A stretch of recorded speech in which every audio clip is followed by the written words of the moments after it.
Ini kaji. Jika boleh jujur dari intelektualitas, integritas, dan pengalaman, Pak Rizal Ramli ini layak untuk menjadi Presiden RI. Insya Allah, pala oligarki kocor kacir ya. Semakin Anda menunjukkan perlawanan yang kuat terhadap korupsi dan oligarki, maka jalan makin terjal untuk memimpin republik ini kan.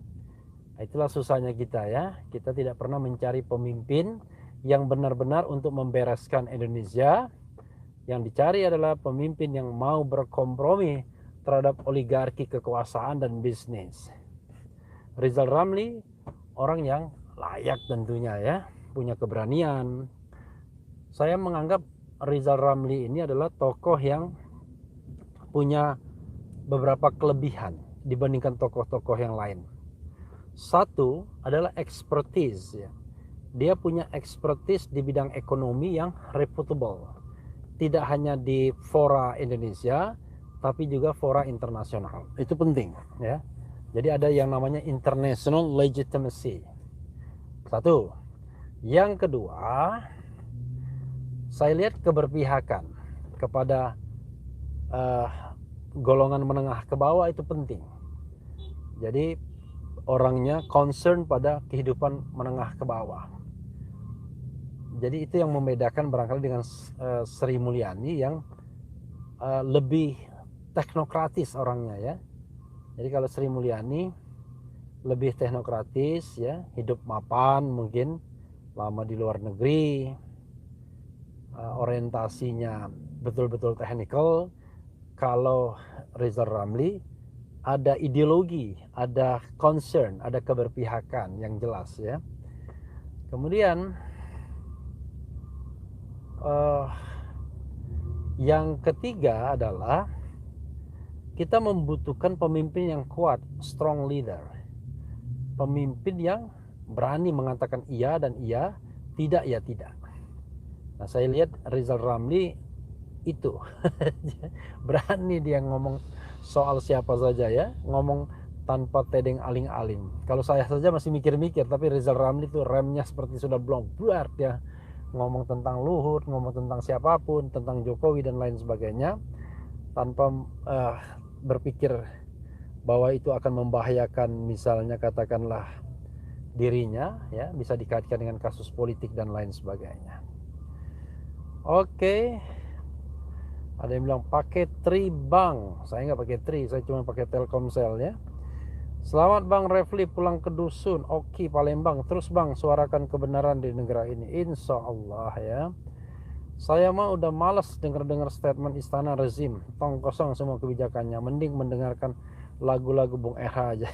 Terima kasih. 2024 ganti presiden, pasti ganti pas pampres.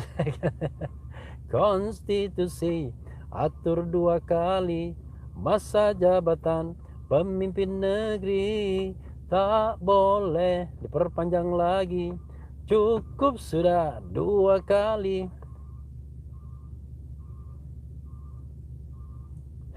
Ada yang bilang Telkomsel itu karena trafficnya banyak. Ya oke lah. Bener dugaan gue, yang dipecat justru yang kinerjanya bagus. Yang dipertahankan yang bermasalah biar bisa tambah berdosa. Opung politiknya kadalisasi. Mudik ke Oki Bang. Saya mudiknya ke Palembang.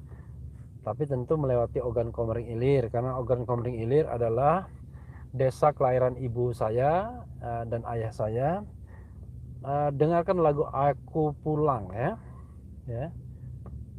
Dia apa? Tiap Idul Fitri kami selalu mudik ya.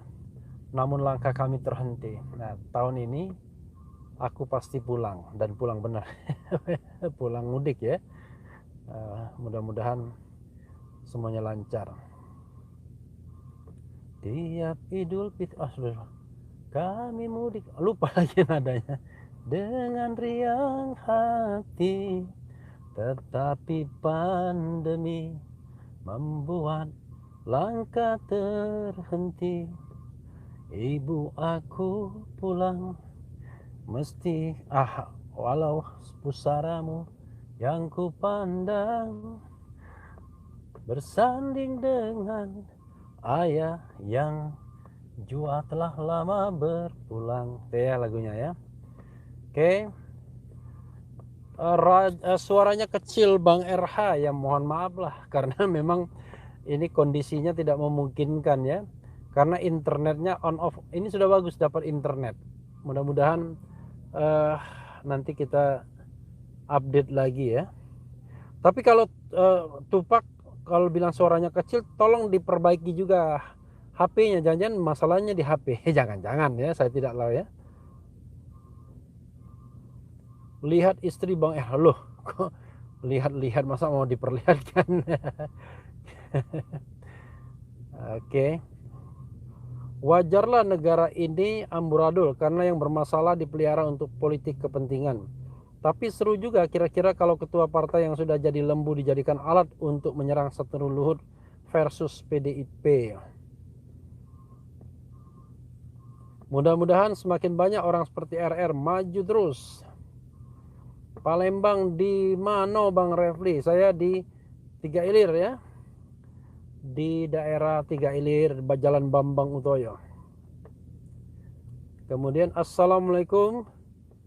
Produktif sekali, lagi mudik juga bisa live. Itu adalah kelebihan dari teknologi yang kita tidak bisa yang saya sendiri belum bisa bayangkan kira-kira 3-4 tahun yang lalu. Karena saya sendiri nge-YouTube itu baru tanggal 22 Maret tahun 2020 saat pandemi ya. Jadi memang ini kemewahan yang kita patut syukuri ya, dibandingkan ya daripada kita tidak melakukan apa-apa ketika kondisi sedang macet-macetnya begini ya. Jadi better doing something than nothing. Ya sobat era sekalian, itu saja ya. Terima kasih atas doa-doanya. Kemudian kita akan update hal-hal lainnya. Sobat era sekalian, yang penting tetap di channel ini. Wassalamualaikum warahmatullahi wabarakatuh. Cia.